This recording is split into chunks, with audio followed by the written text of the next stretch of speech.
안녕하세요. 반갑습니다. 사랑합니다. 네. 노래장에도 꽃이 피었습니다. 제가 있는 자리에 바로 보이는 저 화분은 화분이 군자란인데 1년에 한 번씩 꽃을 피우거든요. 쟤는 참 부지런합니다. 다른 동양란들은 피우다 말다 언제 피는지 좀 감도 잡이 오는데 군자란이 그래도 이맘때에 꽃을 피우는 모습이 참 너무 기특하고 보기 좋습니다.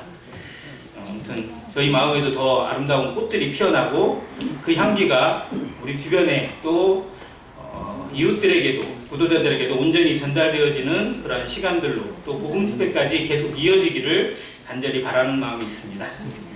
창세기 32장 같이 보시겠습니다.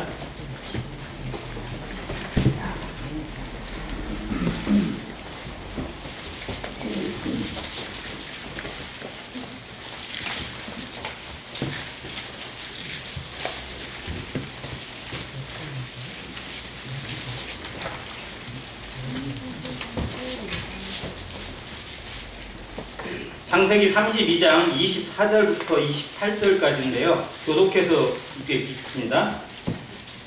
24절 제가 먼저 읽겠습니다. 야곱은 홀로 남았더니 어떤 사람이 날이 새도록 야곱과 씨름하다가 자기가 야곱을 이기지 못하고 그가 야곱의 허벅지에 관절을 채내 야곱의 허벅지 관절이 그 사람과 승하에 그가 이르되 날이 새려하니 나로 가게 하라. 야곱이 이르되 당신이 내게 축복하지 아니하면 가게 하지 아니하겠나이다. 그 사람이 그에게 이르되 내 이름이 무엇이냐. 그가 이르되 야곱이니라. 같이 읽습니다. 그가 이르되 내 이름을 다시는 야곱이라 부를 것이 아니요 이스라엘이라 부를 것이니 이는 내가 하나님과 및 사람들과 겨루어 이겼음이니라. 감사합니다. 읽는 구절 중에서 제일 눈에 띄는 단어 혹시 있으세요? 이스라엘입니까?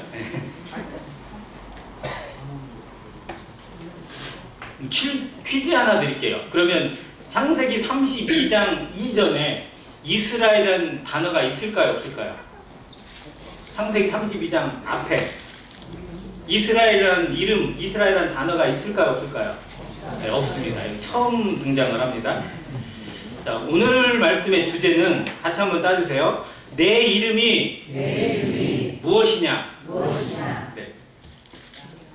내 이름이 무엇이냐라는 질문을 야곱에게만 주는 게 아니라 우리에게도 한번 던져두고 우리를 살피는 그런 시간이 되었으면 좋겠습니다. 그리고 하나님이 새롭게 주신 이름, 야곱에게는 이스라엘 이름을 주셨는데 우리는 어떤 이름을 받았는지, 어떤 이름으로 살아가고 있는지 또 한번 살펴보고 그 이름의 가치를 빛내는 안행교회 성도 되시기를 간절히 바랍니다. 저도 가끔 말씀을 많이 드리는 부분에 이야기를 드리는데 하나님께서 인생에게 주시는 질문 3가지 몇 번 얘기를 드렸습니다. 지금쯤이면 다 외우실 거라고 생각이 되어집니다. 하나님께서 인생에게 주시는 질문 3가지입니다. 첫 번째가 뭐죠? 순서로 한번 순서로. 너는 누구냐? 첫 번째 질문이죠. 너는 누구냐? 두 번째는 뭐예요? 네가 어디에 있느냐입니다. 세 번째는 내 이름이 무엇이냐가 아닙니다. 너는 나를 누구라 하느냐. 이 3가지의 질문입니다. 그런데 이 3가지의 질문은 복음을 듣고 있고 복음을 듣고 구원받아야 될 구도자에게도 중요한 질문이고요. 성도들에게는 더더욱 중요한 질문입니다. 구도자들은 자신이 하나님 앞에 누구인지, 어떤 상태에 머물러 있고 어느 인생길에 머물러 있는지, 그리고 정말 내게 찾아오시고 말씀하시는 하나님, 예수님은 누구신지에 대해서 생각하고 그것이 깨달아지면 구원이에요. 예수님이 누구신지, 정말 내 인생과 얼마나 연관이 되어 있는지, 어떻게 나를 사랑하셨는지, 그 사랑이 무엇으로 나타나고 어떤 역사를 이뤘는지 깨닫기만 하면, 믿기만 하면 그게 그 성경이 말하는 구원입니다. 그래서 구원받는 핵심의 질문이라 생각이 되어지고 성도들은 더더욱 이 질문 가운데 살아가야 합니다. 나를 구원하신 하나님, 나를 부르시고 나를 세우신 하나님께서 정말 나에게 또 묻습니다. 너는 누구냐 도대체? 너의 정체성이 뭐냐? 네가 정말 성도냐? 네가 정말 하나님의 자녀냐? 네가 정말 교회의 한 몸이냐? 라는 부분으로 우리에게 질문을 하실 때가 있습니다. 그러면서 동시에 네가 지금 어디에 있느냐라고 묻습니다. 네가 지금 걸어가고 있는 길이 하나님의 길과 맞느냐? 하나님과 동행하고 있는 길이냐? 하나님의 뜻에 순종하고 있는 길이냐? 아니면 하나님의 말씀과 역행하고 있는 반역의 길은 아니냐라고 묻고 계십니다. 마지막으로는 너는 도대체 나를 누구로 생각하느냐? 너에게 구원하고 너를 사랑하고 너에게 모든 것을 한 그 예수님이, 그 하나님이 너에게 정말 알라딘의 마술 램프 같은 거인으로 생각하고 있는 건 아닌지, 내가 필요할 때 찾고 아쉬울 때 찾고 뭔가 부족할 때 기도하는 그런 대상으로 여기고 있는 건 아닌지, 나에게 복을 주셔야만 하고 나에게 모든 걸 채워주셔야만 하는 그런 분으로 여기고 있는 건 아닌지, 정말 내 인생의 주인이 맞는지, 그분 앞에 우리의 태도가 무엇인지, 합당한 자세가 무엇인지 생각하게 하는 질문입니다. 오늘 본문의 주제였던 내 이름이 무엇이냐라는 질문은 이 세 가지의 질문 중에 어디하고 조금 비슷하다고 생각되세요? 내 이름이 무엇이냐라는 질문은 어떤 하나님의 질문하고 조금 결이 같다고 느껴지세요? Who are you? 네. 넌 누구냐? 라는 질문하고 제일 결이 같습니다. 가장 기초적인 질문이죠. 시작이 안 되면 더 이상 나아가지 못하는 그런 상황들이 우리에게 가끔 찾아옵니다. 그런 의미에서 이 야곱이라는 인생에게 절대절명의 위기, 정말 건너갈 수 없는 참담한 벽을 만났을 때 하나님께서 그에게 찾아오신, 또 그를 만나주시고 그와의 관계를 다시 맺게 하시는 그 과정, 그리고 그때 주시는 질문이 내 이름이 무엇이냐. 관계 설정을 바꾸시는 거예요. 즉 그 얘기는 네가 지금 살아가고 있는 방식이 잘됐다 잘못됐다, 잘못됐다라는 걸 깨우치게 하시는 겁니다. 바꿔야 된다는 거예요. 넌 지금 잘못된 길로 가고 있고 그 길을 버려야만 한다라고 알려주고 있는 것이 네 이름이 무엇이냐. 우리에게도 가끔씩 그 질문을 하십니다. 그래서 우리도 가끔 묵상하거나 혹은 스스로 생각할 때 정말 내가 잘 해나가고 있나? 이게 맞나? 우리 교회는 정말 제대로 가고 있는 건가? 라는 생각을 가끔 많이 합니다. 아니, 수시로 합니다. 또 이거를 해야만 합니다. 근데 그때마다 하나님께서 주시는 말씀들을 우리가 어떤 자세로 듣고 있는지도 생각해 보게 되고 그 말씀 안에서 해답을 찾는 지혜가 있기를 바랍니다. 야곱은 정말 파란만장한 인생을 삽니다. 야곱의 총 연수가, 야곱이 몇 살에 죽는지 아세요? 몇 살이죠? 147세에 죽습니다. 야, 그럼 그의 아버지 이삭보다 오래 살았어요? 조금 살았어요? 조금 살았죠. 이삭은 180세나 살았으니까. 야, 그럼 할아버지 아브라함보다 오래 살았어요? 아니, 할아버지보다 조금 살았어요. 아브라함은 175세를 살았습니다. 자, 그런 의미에서 보면 야곱은 오래 산 것도 아니에요. 그래서 바로 앞에가 자기가 고백하거든요. 내 열조에 비해서 나는 얼마 못 살았다. 그런데 험악한 삶을 살았다고 고백을 했었습니다. 자, 그의 인생 147년 중에 정말 그 파란만장한 삶의 모습은요, 그가 형을 속이는 순간부터 시작이 되어지죠. 아버지를 속이고 형을 속이고 축복을 갈아채는 그 순간부터 해서 시작이 되어지고 그리고 끝까지 정말 이어진다고 보여집니다. 자, 그런데 그의 인생에서 절대절명의 순간, 어떻게 보면 정말 혼자 힘으로 넘기 힘든 벽들을 만날 때마다 하나님께서 그에게 다가오시는 순간들을 봅니다. 그리고 그때마다 새로운 이름들이 있어요. 야곱의 인생에서 가장 극적으로 첫 번째 하나님을 만난 그 순간의 이름이 뭐죠? 베델입니다. 베델. 야, 여기 집에 있다가 너도 죽게 생겼다. 초상집 치르게 생겼으니까 너 빨리 외삼촌에게 가라.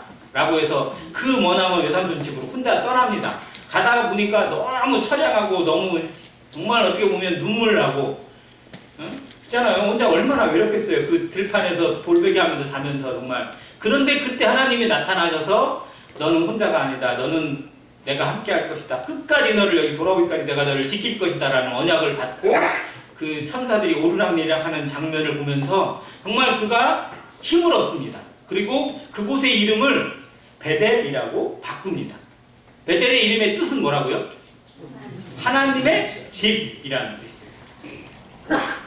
엘은 하나님을 의미하고 벳이라는 단어가 집 혹은 마을 뭐 이런 의미거든요.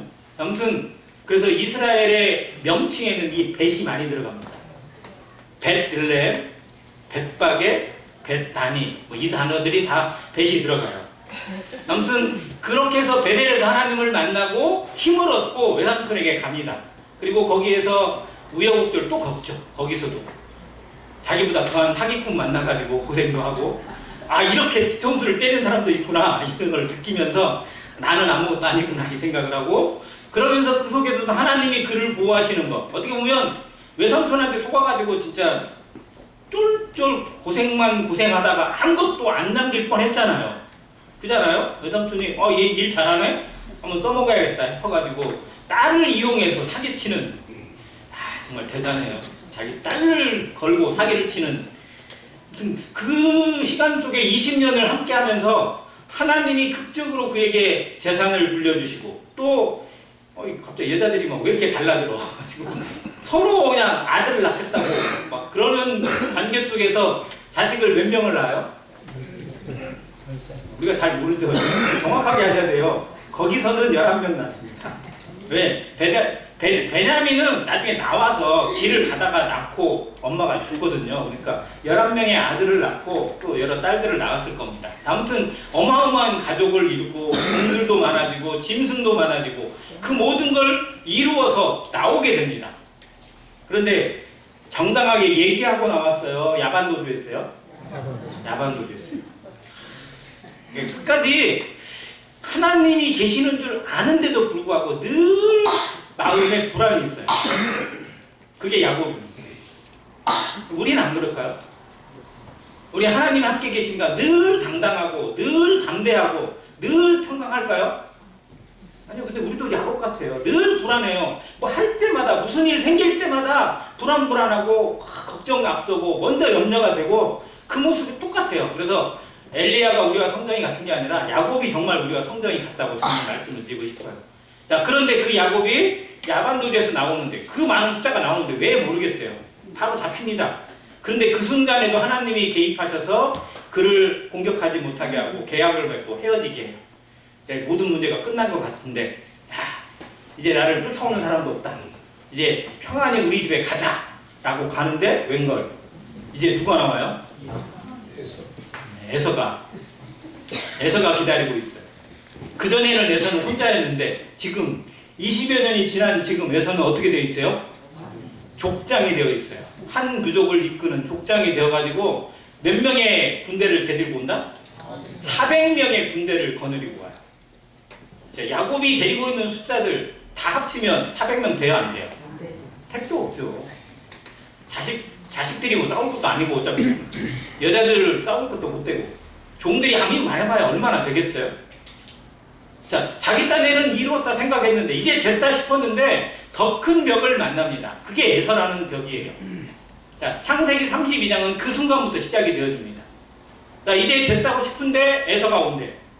자, 에서한테 나 정말 좀 찔리는 게 있으니까 뭐 좀 보내야지 해가지고 종들한테 이거 준비해가지고 자, 우리 형이 어떤지 한번 좀 봐봐 가지고 보냈더니 종이 돌아오면서 하는 대답 뭐예요?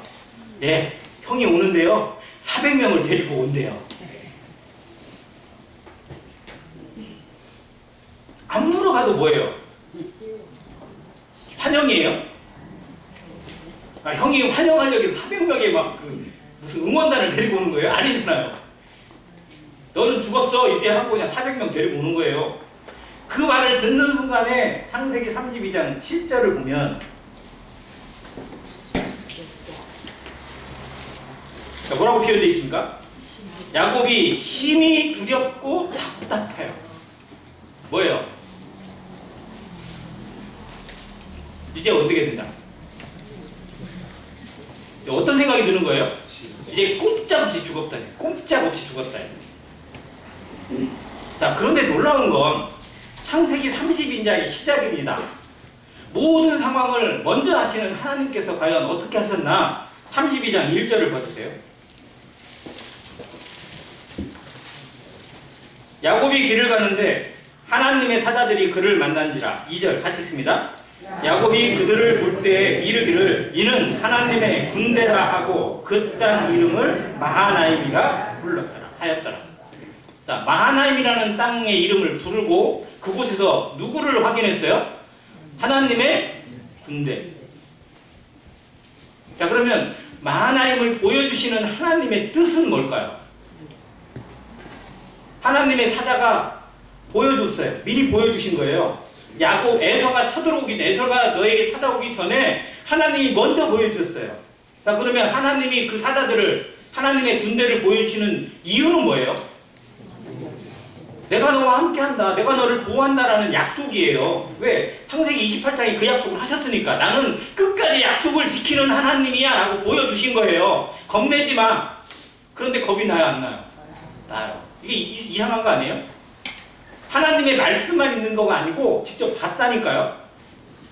봤어요. 하나님의 군대를. 그리고 하나님의 군대가 왜 있는지 본인이 더 잘 알 거 아니에요. 아, 나를 지키고 함께 하시는 하나님이시구나. 그런데 막상 형이 군대 데리고 온다니까 하나님의 군대고 하나님의 사자고 그냥 다 넘겨지고 그저 두려운 거예요. 그저 겁이 나요. 그래서 어떻게 해요? 자기 머리 써요. 자, 에서가 군대 와서 쓰러오면 그래도 하나라도 살아야지 해가지고 두 대로 나눕니다. 이쪽을 치면 이쪽은 어떻게 살아나요? 그러면? 아, 그럼 에서는 군대 둘로 나눠가지고 쫓아오지. 인간의 생각의 방법으로 해결할 수 있는 문제가 아니라니까요. 그런데 우리는 내 머리로 뭔가 해볼 수 있다고 착각을 합니다. 하나님의 일은 하나님의 말씀으로 하는 것이지 우리의 계획과 우리의 뜻으로 우리의 지혜로 하는 게 아니라는 것을 늘 생각합니다. 자, 그때 이것도 해보고 저것도 해보고 나름대로 여기가 그래서 막 이상한 선물 다 준비합니다. 얼마나 많이 준비했는지 몰라요. 뭐 200마리, 뭐 20마리, 뭐 어떤 막 몽땅 것이 자기가 가지고 있는 것 중에 제일 좋은 것들만 골라가지고 우리 형의 마음을 어떻게 하면 누그려볼까? 어떻게 하면 그 칼을 좀 막아볼까? 온갖 방법을 다 해요. 그리고 평안이 와요, 안 와요? 안 와요. 세상에 있는 재물, 세상에 있는 모든 것들 다 끌어다가 채워놓는다 한들 우리에게 평강이 있다 없다? 없다는 겁니다. 자, 우리나라의 제일 부자가 누구예요? 우리나라 제일 부자 이재용이죠. 요즘에 막 주가가 막 올라가서 이재용 재산이 엄청 늘었대요. 그래서 막 맨날 웃음꽃이 피는 것 같아. 그러잖아요. 아니, 가만히 이렇게 한 몇 달 만에 자기 재산이 주식 재산이 10조가 늘었으면 이거 어마어마한 거 아니에요? 남들 뭐 평생 만져보지 못하는 거지. 자기는 가만히 있었는데 돈이 올랐어. 주식이 막 올라가니까 10몇 조 올랐어요, 진짜로. 그래서 세계 서열에서도요, 갑자기 순위가 한 100위 정도가 올라가 버렸어요. 이재용의 순위가. 엄청 행복하죠. 그런데 이재용이라는 사람이 불안이 없을까요? 걱정이 없을까요? 늘 불안해요. 늘 걱정해요. 왜? 언제 떨어질지 알아요. 아, 전쟁 나니까 어떻게 됐어요? 막 떨어지냐. 진짜 추락하는 것은 날개가 없다는 식으로 떨어져요. 그러면 그때마다 걱정되고 또 어떻게 될지 모르잖아요. 정말로 세상에서는 아무리 많은 걸 쌓아놔도 아무리 많은 걸 준비해놔도 평안이 없다니까요. 이 야곱의 모습이 지금 그래요. 그래서 그날 그 야복 나루입니다. 야복 강이라고 하는데 강도 아니에요, 실상. 왜? 요단강의 줄기거든. 요단강의 기류예요. 요단강으로 물 흘러들어가는 물이에요. 시냇물 같은데 어떻게 보면. 그러니까 야복강을 건너기 위해서 배를 타는 것도 아닙니다. 그냥 건너가면 돼요. 그래서 자기 식구들 다 건네보냈어요. 근데 자기는 차마 못 가. 가면 어떻게 돼요? 가면 형한테 죽을 것 같고 이 강을 여기를 건너가면 안 될 것 같고 그냥 거기서 계속 그러고 있는데 하나님의 사자군 하나님의 사자와 씨름을 합니다. 영적인 의미로 보면 하나님 정말 잘 못 가겠습니다. 어떻게 좀 해주세요. 도와주세요. 막 이러는 모습이겠죠. 근데 하나님은 야 가라. 내가 너랑 함께 한다고 했잖아. 가라 하는데도 안 돼요. 못 가요. 그러면서 하니까 하나님이 그 고집 부리는 야곱을 어떻게 하셨다고요? 쳐버리셨어요.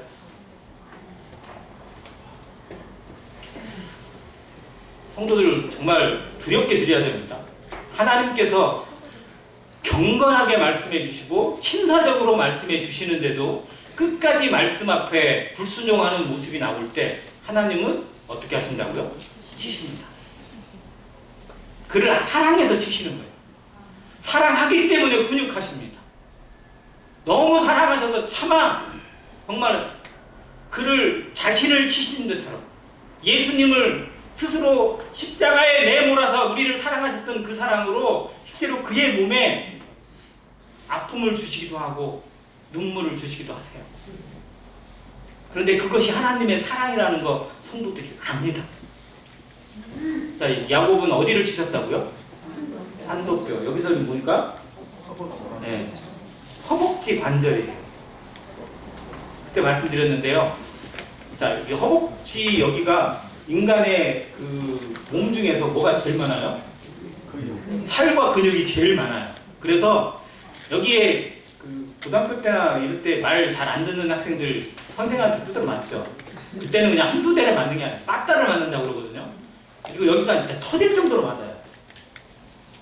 저도 고등학교 때 정말 선생님들이 그런 선생님들이 있었거든요. 저는 안 맞았는데 저는 그래도 약간 모범생이어서 말 뒤지게 않는 친구가 선생님한테 끝까지 버티다가 얘는 진짜 노골적으로 버텼어요. 한 10대 때리면 어떻게 해야 돼요? 10대 때리면 그냥 쓰러져야 돼요. 그냥 쓰러져서 그냥 기절한 척 해야 돼요. 그래 안 때려요. 그런데 남들은 다 쓰러지는데 얘는 끝까지 막 이를 악물고 버티고 있는 거예요. 그러니까 선생님도 그냥 네가 이기라 내가 이기라 해보자 해가지고 계속 한 거예요. 그 다음에 여기가 다 터졌어요 진짜. 근데 뼈 나가요 안 나가요? 여기 있는 뼈, 여기 있는 뼈가 부러져요 안 부러져요? 안 부러져요. 여기는 근육이 너무 많았어. 그런데 이 뼈가 유골됐어요. 이 뼈가 부러졌어요. 그러면 어떻게 얼마나 때리신 거예요? 근데 하나님 치시면 그렇게 돼요.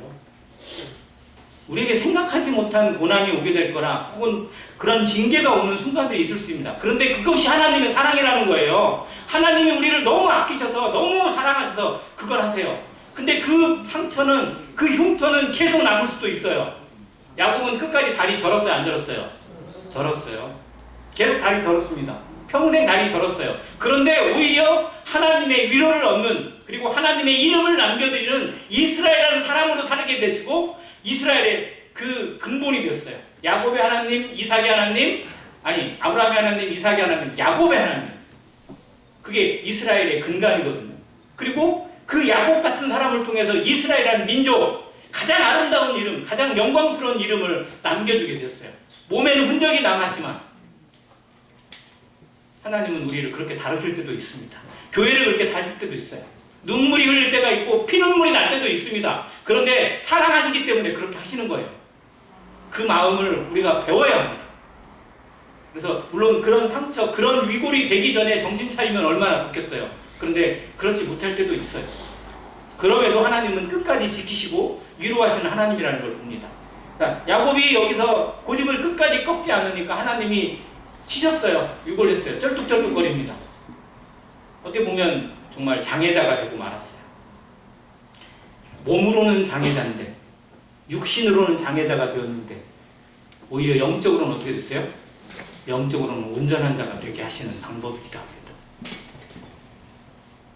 야곱은 또 이렇게 다루셨어요. 모든 사람을 이렇게 다루시지 않으세요?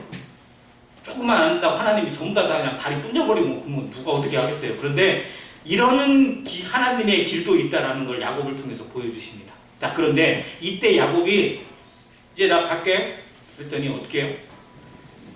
내게 축복하지 아니하면 절대 보내줄 수 없습니다 라는 거예요. 자, 그러면 이 이야기는 야곱이 믿음이 좋은 거예요? 아니면 믿음이 없는 거예요? 믿음이 좋은 것 같죠?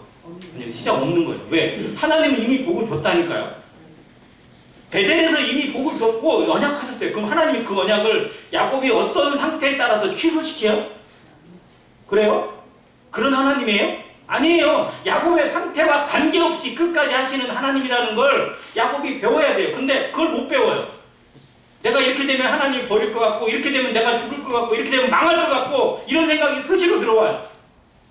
우리도 그래요. 우리도. 예수 그리스도의 그 십자가의 사랑과 하나님의 언약이 영원하다는 걸 너무 잘 알아요. 그런데 너무 불안해져. 조금만 무슨 일이 생겨도 걱정이 되어지고 조금만 일이 있어도 정말 안 될 것 같고 그래서 조마조마하고 막 안달복달합니다. 내 생각을 드러내고 어떤 막 그런 감정들이 치솟아 올라와요. 그래서 관계를 깨뜨리기도 하고 누군가에게 원치 않는 상처를 주기도 합니다. 이게 우리예요. 그게 나예요. 그런 한계를 우리가 알아야 합니다. 이건 믿음이 있는 게 아니에요. 믿음대로 하지 않는 겁니다. 지금 야곱의 이 상태는요, 있는 바닥 그대로 보여주는 거예요. 실상 믿음이 아니에요. 그때 하나님의 사자를 통해서 질문합니다. 네 이름이 뭐냐? 이 질문 속에는 뭐가 담겨 있냐면요, 그의 지난 행적을 살펴보라는 겁니다. 네가 정말 어떻게 살아왔는지를 보라는 거예요. 그는 야곱으로 진짜 야곱같이 살아왔어요. 야곱의 뜻이 뭐라고요? 사기꾼? 야곱의 원래 이름은 발목을 잡은 자라는 뜻입니다. 발목을 잡은 자. 형의 발목 잡고 나왔잖아요. 왜 발목 잡고 나왔어요? 같이 가자예요? 아니면 같이 가자, 동행하자 이거예요? 아니요. 왜 네가 나가? 내가 나가야지. 자, 그렇게 살아왔어요. 자기밖에 몰랐어요. 이 세상의 특징, 이 세상의 말세를 받는 세상의 특징을 디모데후서 3장 1절부터 보여주는데, 말세에 고통하는 때가 이르니 사람들이 뭐를 사랑하여? 돈을 사랑하고 자기를 사랑합니다. 자, 그럼 지금 이 시대에 개인주의 얼마나 팽배해 있는지 아시죠? 개인주의, 교회 안에는, 성도들 안에는 개인주의가 없는 줄 아세요? 정말 개인주의예요, 우리가. 정말 부끄러울 정도로. 하나님 앞에 정말 스스로 부끄러움을 느낄 정도로 우리 개인주의 신앙으로 살아가고 있어요. 공동체가 아니에요. 위주가 내 위주로 해요. 뭐를 하든지 우선적으로 나를 먼저 챙기는 것들이 이 시대의 특징이기도 합니다. 안행교회도 이 어려움이 더 이상 침투되지 않기를 간절히 기도해야 합니다. 개인주의 신앙으로 흘러가기 시작하는 순간부터 실상 교회는 영성의 능력을 잃어버리고 존재하는 걸로 머물게 돼요. 라오디게 교회의 모습입니다. 자, 그리고 개인주의가 조금 더 깊어지면 뭐가 되냐면 이기주의가 됩니다. 이제 개인주의는 그저 남에게 피해는 안 줘요. 그냥 나만 챙기는 걸로 머무는데 이기주의는 어떻게 해요? 나를 챙기기 위해서 남을 다 짓밟아요. 남이 어떻게 되든 상관없어요. 이 시대 교회가 욕먹는 이유 중에 하나가 그게 아닐까요? 교회에서는 하나님의 영광을 부르는데 남이 어떻게 되든지 그걸로 사기를 치든지 그걸로 뭐 하든지 교회만 돈 벌면 되고 목사만 잘 되면 되고 교회가 더 커지고 부흥되면 된다. 다른 교회가 문을 닫든지 말든지 그런 모습으로 살아가고 있는 게 이 마지막 시대의 교회의 모습이에요. 진짜 교회도 아니에요, 어떻게 보면. 정말로. 그런데 이 야곱에게 그 이름을 생각하게 합니다. 내가 어떻게 살아왔나? 내가 그동안 어떤 삶을 살아왔나? 하나님을 알고도 20년 동안 어떤 모습으로 있었나? 하나님은 끝까지 책임지시고 보호해 주시는데 여전히 자기 생각, 자기 고집, 자기 이익만을 위해 살아온 자기의 한계를 보게 하세요. 그게 네 이름이 무엇이냐? 야곱입니다라는 대답이 있어요. 어마어마한 질문과 어마어마한 대답이 여기에 담겨 있습니다. 우리 한번 돌아보세요. 하나님을 안지, 하나님을 만난지, 하나님께서 우리를 부르시고 이 교회로 자기의 몸으로 세우신 지 몇 년이 지나왔습니까? 우리의 인생이 야곱의 인생만큼 파란만장한 인생은 아닐지라도 어마어마한 세월, 어마어마한 시간들을 함께 했습니다. 그 순간에 하나님은 단 한 번도 우리를 실망시킨 적이 없는데 과연 우리는 어떤 모습으로 살아왔는지, 나는 정말 하나님의 자녀다운 모습으로 성도의 이름값을 하며 살아왔는지, 아니면 그저 내 생각에 머물러서 그저 이기적인 생각 가운데 머물러 한계를 드러내며 살아온 것은 아닌지 우리를 돌아보게 합니다. 내 이름이 무엇이냐? 하나님이 지금 이 순간에 우리에게 질문합니다. 묻습니다. 내 이름이 무엇이냐? 너는 어떤 삶을 살아가고 있냐? 너는 나 앞에 누구냐? 정직하게 우리 자신을 드러내 보이고 주님 앞에 엎드리길 바랍니다. 이렇게 살아도 되는 거라면 하나님 정말 감사합니다. 나는 하나님의 은혜로 정말 정직하게 떳떳하게 성령의 역사하심 가운데 잘 살아왔습니다라고 고백할 수 있는 성도가 있다면 정말 감사하겠지만 우리 삶엔 숨기고 싶은 것들이 더 많고 드러낼 수 없는 것들이 더 많고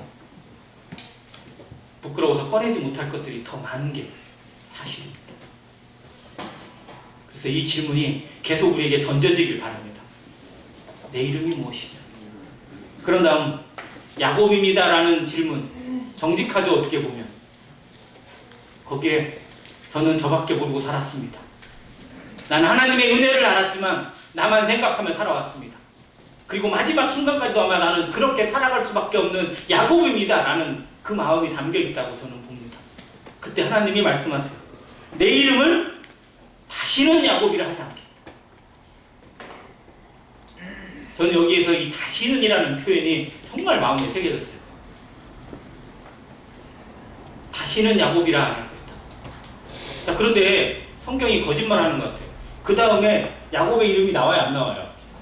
계속 나와요. 이스라엘을 바꿨으면 이스라엘만 쓰고 야곱은 안 나와야 되잖아요. 자, 그런데 하나님이 그렇게 언약을 하셨음에도 불구하고 야곱에게서 야곱의 그 껍데기가 쉽게 지워진다, 안 지워진다? 안 지워진다는 거예요. 우리가 성도로 부름받았습니다. 그리스도의 몸으로 부름받았어요. 하나님의 자녀입니다. 왕같은 제사장이에요. 그런데 정말 우리 속에 옛날의 나, 육신의 나, 이기적인 나, 개인주의만 생각하는 나의 껍데기가 그대로 있어요, 없어요? 있다는 거예요. 그게 성경이 그걸 그대로 드러내고 있어요. 그런데 중요한 건 하나님은 다시는 야곱이라 부르지 않겠다는 거예요. 그러면 하나님에게는 누구만 남아있어요? 이스라엘. 하나님이 우리를 부르십니다. 너를 누구라? 너는 내 아들이다. 너는 내 딸이다. 그러면 뭐만 남아있어요? 하나님의 아들, 딸만 남아있어요. 하나님의 눈에. 근데 그걸 못 봐요. 그걸 못 보니까 불안하고 그걸 못 보기 때문에 못 느끼기 때문에 늘 걱정이에요. 아무것도 염려하지 말라는 말씀을 그렇게 외우는데도 안 돼요. 왜? 하나님의 눈으로 못 보니까. 다른 성도를 볼 때 내 눈으로 보지 말고 하나님의 눈으로 봐야 합니다. 그래야 존중하고 그래야 존경해요. 근데 사람의 눈으로 보이니까 맨날 빈약해 보이고 약해 보이고 문제 있어 보이고 걱정투성이로 보입니다. 그런데 우리의 시각을 바꾸는 순간부터 정말 우리의 기도가 바뀌고 우리의 눈이 바뀌게 됩니다. 하나님은 야곱에게 이렇게 말씀하셨어요. 다시는 야곱이라 부르지 않겠다. 그리고 너를 뭐라 부른다? 이스라엘이라. 하나님의 황태자라는 뜻도 있어요. 여기.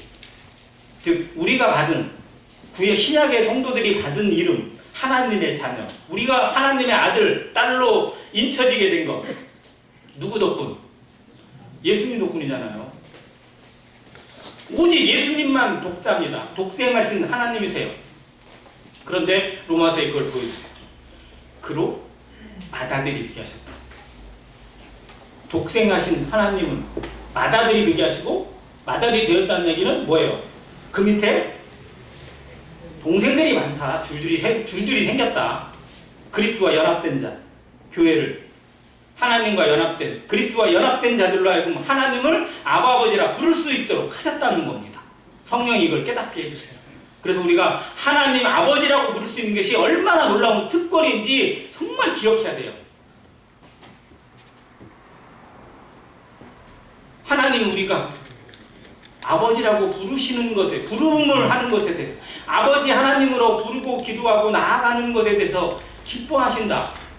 이게 얼마나 기적이에요. 유튜브에 재미있는 쇼트들이 좀 많이 있는데요.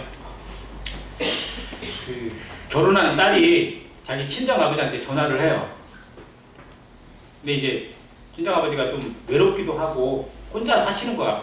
가지고 외롭기도 하고 그러니까 챙기려고 전화를 해가지고 딱 했는데 아버지 목소리가 어때요? 왜? 아빠 뭐해요? 왜? 우리 집에 좀 와요. 아니요. 그러면서 목소리가 완전히 있었어요. 근데 갑자기 그 옆에 뭔 소리가 들려요? 손녀가 할아버지 할아버지! 그랬더니 어떻게 바뀌어요? 오야 오야! 그래서 목소리가 확 바뀌어요. 그러면서 할아버지 우리 집에 놀러와요! 그랬더니 어떻게 해요? 가요 가요! 하면서 그냥 대본에 온다고 합니다. 정말 하나님께서 우리를 그 손주의 음성을 듣는 마음으로 기뻐하시는 그래서 어떤 분이 저한테 그런 얘기 했어요. 손주를 난 건 아니죠. 손주가 생기고 나니까 하나님의 마음이 어떤지 알겠더라.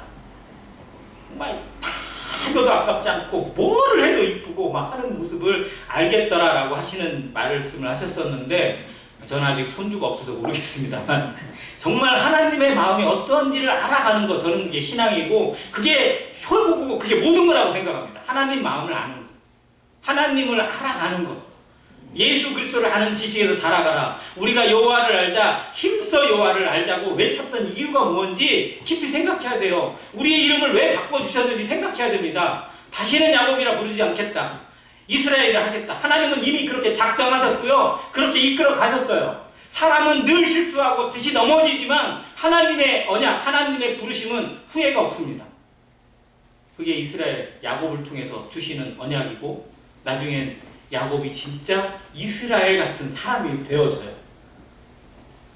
야곱의 인생에서 저는 가장 하이라이트가 바로를 만난 장면이라고 저는 생각을 하거든요. 물론 히브리서 11장에서는 야곱의 믿음에 대해서 주시는 것이 베개맡에 앉아가지고 자식들과 자기 자손에 대해서 예언하는 모습, 왜? 하나님의 마음이 거기 담겨 있으니까. 그런데 어느 순간에 극적으로 바뀌냐면요, 야곱은 그동안에 나를 위해서 잡아 당기는 삶을 살았어요. 뭐예요?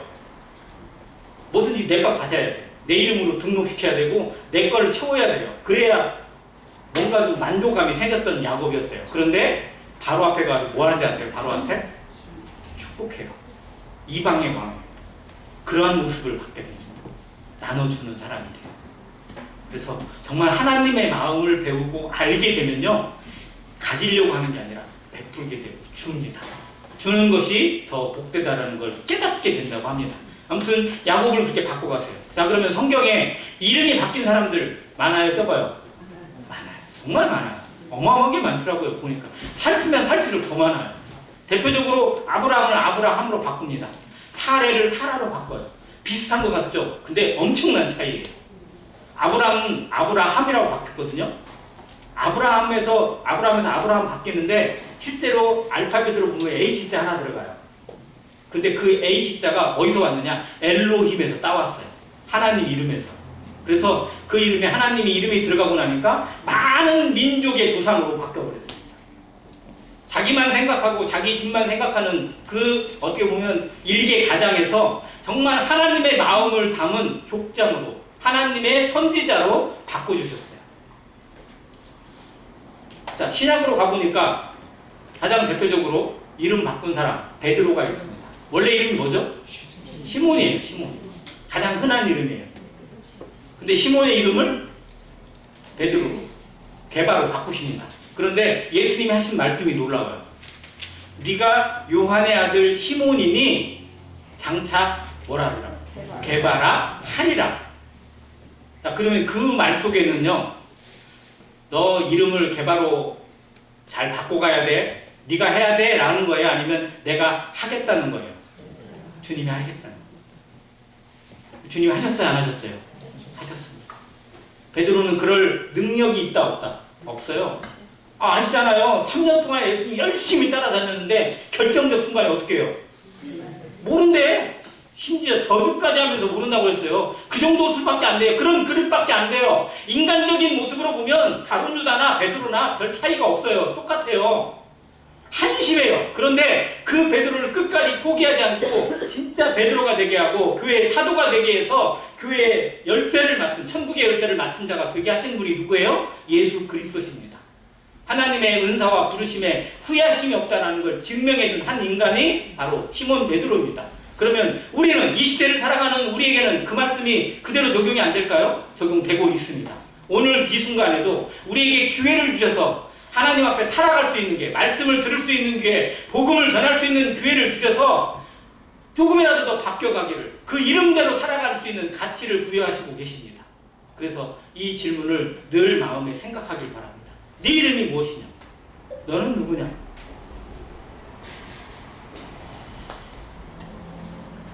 구약 성경에 내 이름이 너는 누구냐라는 질문이 찾아보니까 제가 하나님이 인생의 주인 질문 첫 번째가 너는 누구냐라고 그랬잖아요. 그런데 성경에 너는 누구냐라고 하는 것이 하나님이 하시는 질문에서 별로 나오질 않더라고요. 찾아보니까. 그런데 어디에 나오냐면 룻기에 나와요.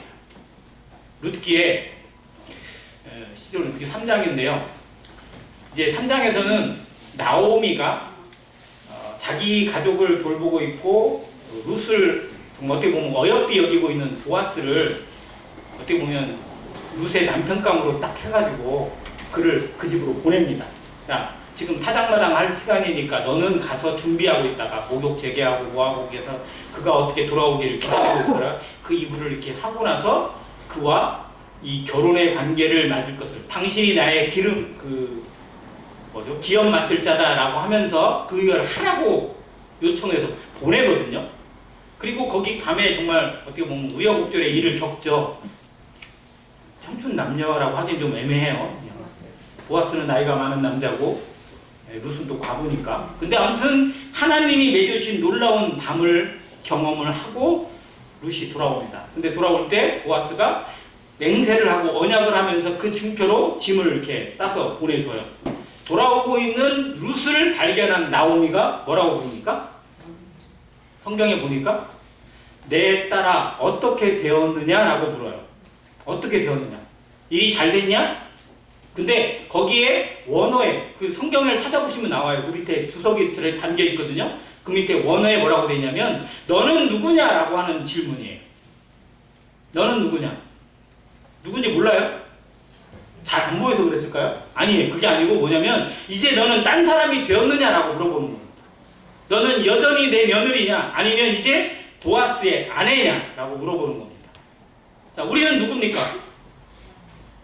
여전히 대한민국 국민으로 살아가고 있는 장현수입니까? 아니면 하나님의 나라에서 하나님의 영광을 위해 살아가는 하나님의 자녀이자 왕같은 제사장 성도입니까?